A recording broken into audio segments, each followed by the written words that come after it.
This piece is an audiovisual ASMR role-playing experience. Please keep your ears, eyes, mind, and heart open while you take in this unique experience. Thank you very much and enjoy.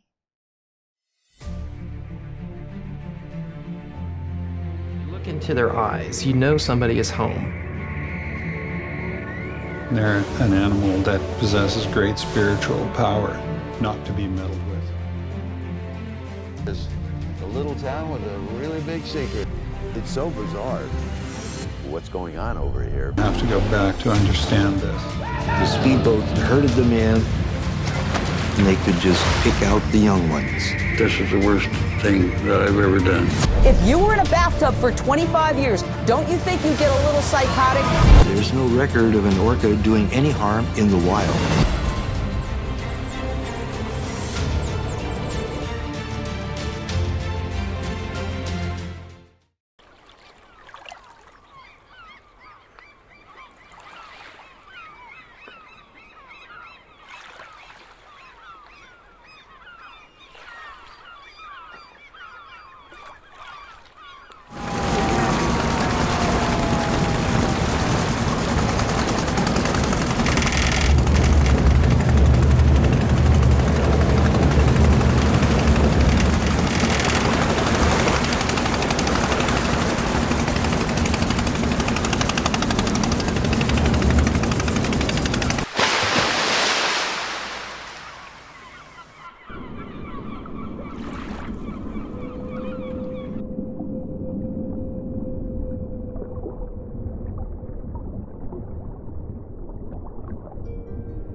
It's alright. It's okay. Yeah. You're gonna be fine. Everything's gonna be okay. Really. It is. You can understand me? You know what I'm saying? How peculiar. I've never encountered a human before who could understand me, especially underwater. This is quite peculiar indeed.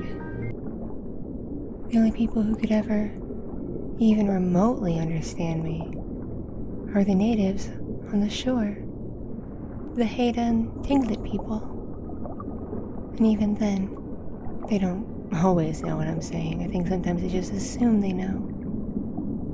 So for really any human to understand me, to understand us, it's quite unique. There must be something truly special about you. Perhaps you have a special supernatural connection to us, or maybe even a spiritual connection to me. That would be something I haven't encountered for many, many, many, many years.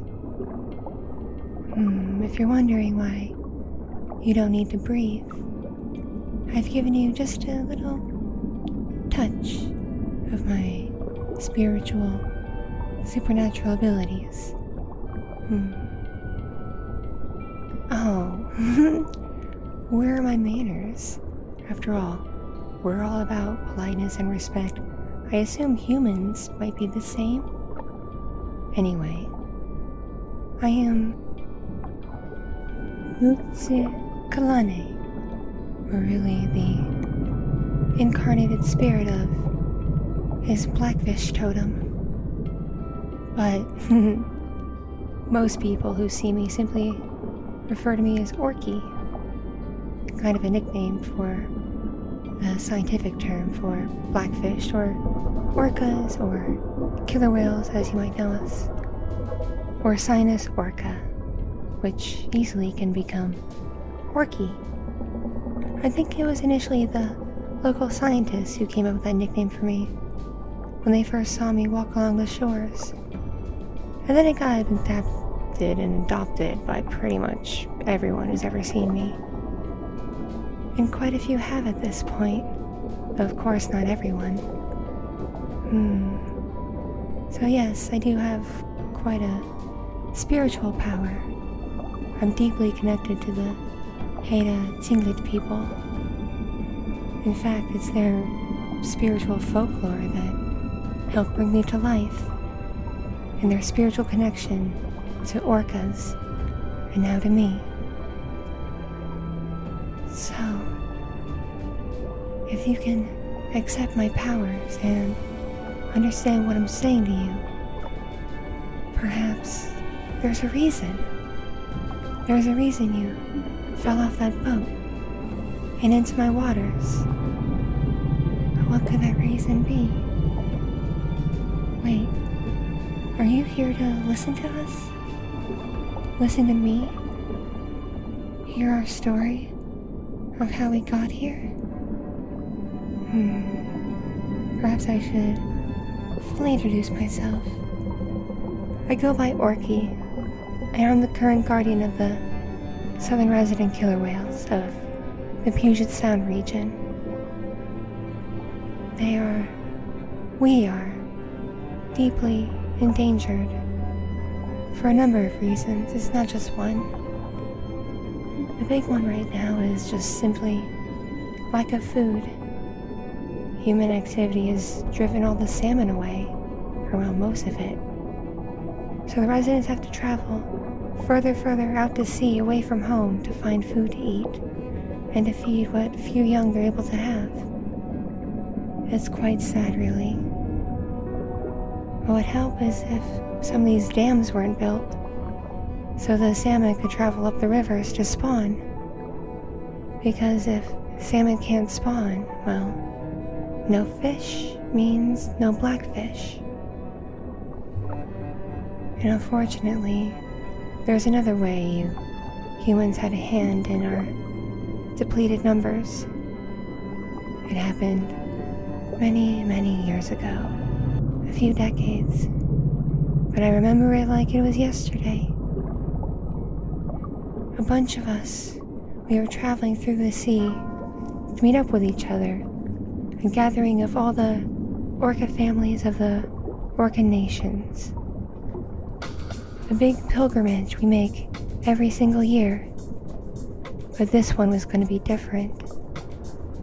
A human, a man, named Ted Griffin, the most famous killer whale trainer at the time, was on a mission with his crew.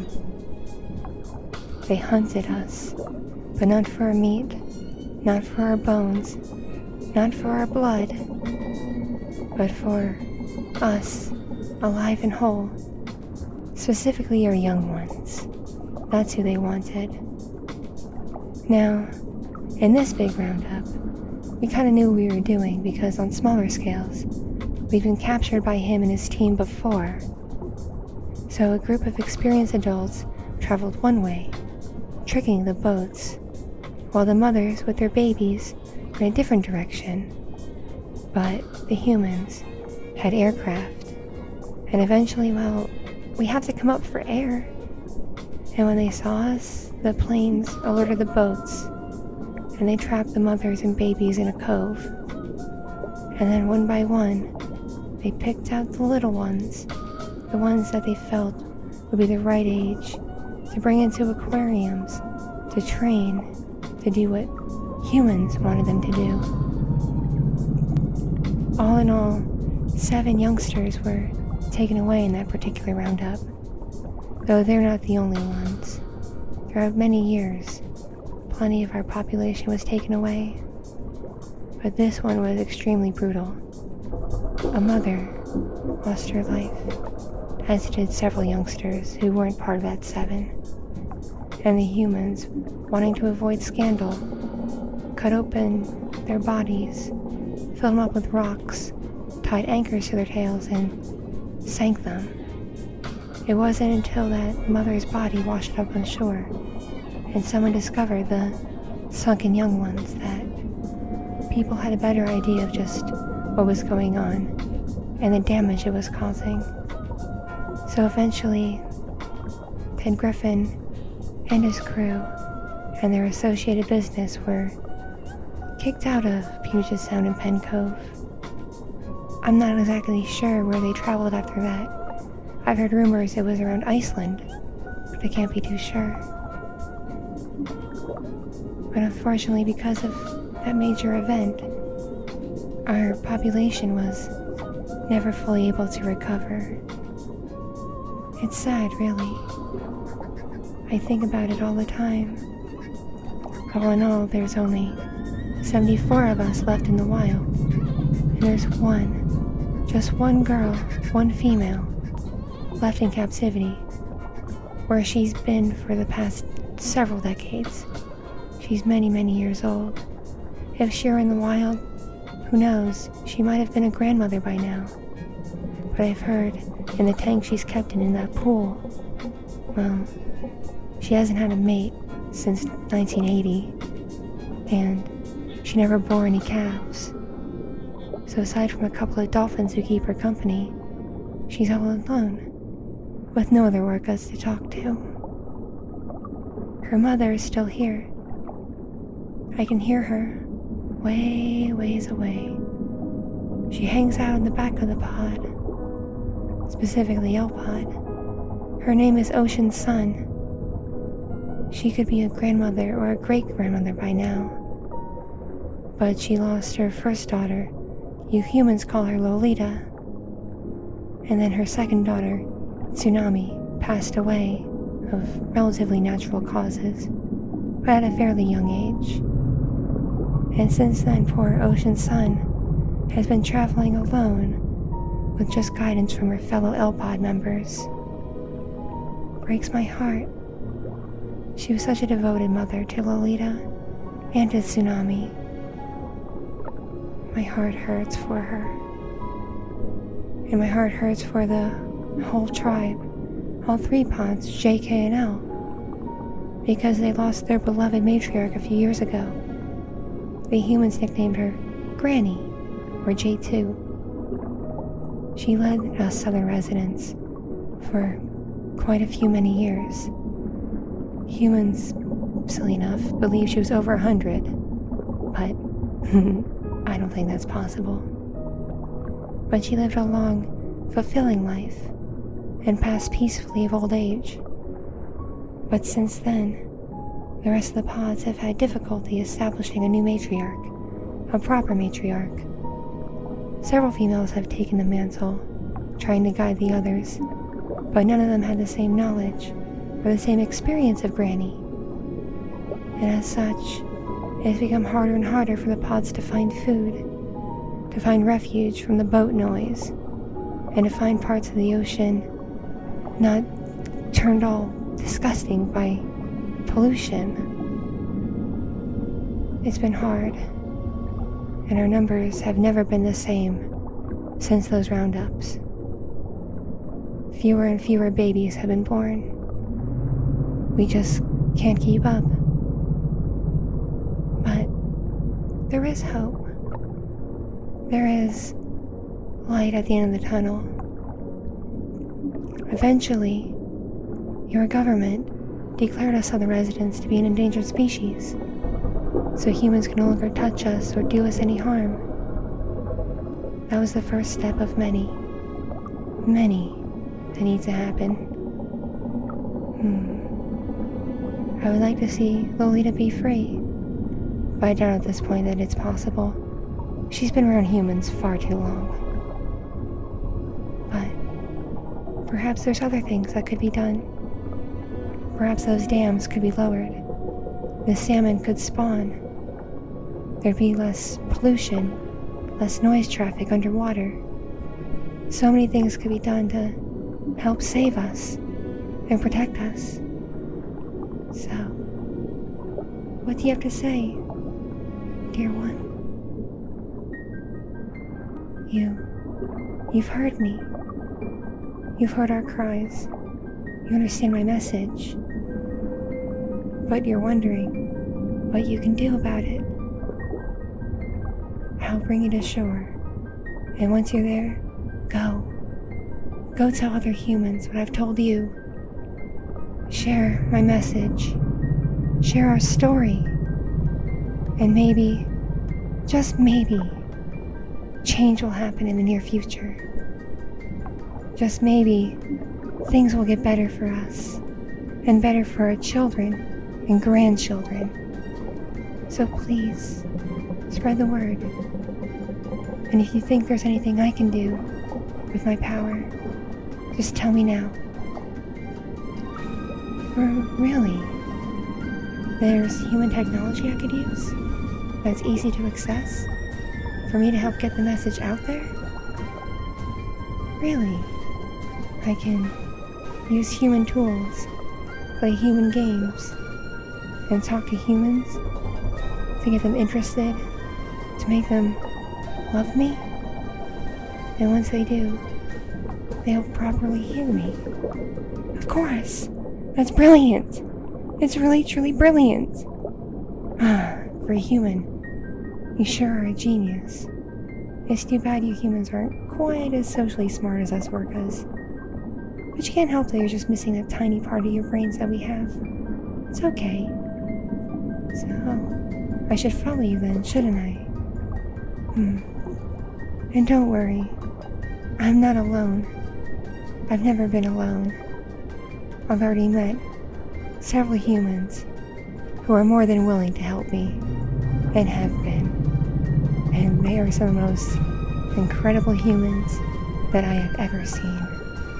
And now, you get to join them. Thank you. Thank you for hearing me. I deeply appreciate you. And I bid you safe travels and good health. I love you.